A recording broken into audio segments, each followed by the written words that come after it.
Hello everyone, welcome back to my channel.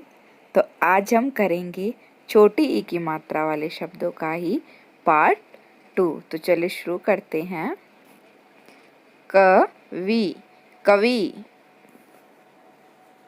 की कै kick, निभ निभ, किला किला, गिल गिल,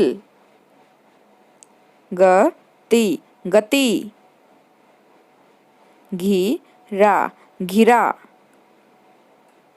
चित चित, चीट चिट, छिप छिप, जिश जिश, टिक टिक, जिला जिला, तिथि तिथि, दिया दिया, पिया पिया। तो आज के लिए बस इतना ही। मिलते हैं अगली वीडियो में। अगर आपको हमारी वीडियो अच्छी लगी हो तो प्लीज़ लाइक, शेयर और कमेंट ज़रूर करें।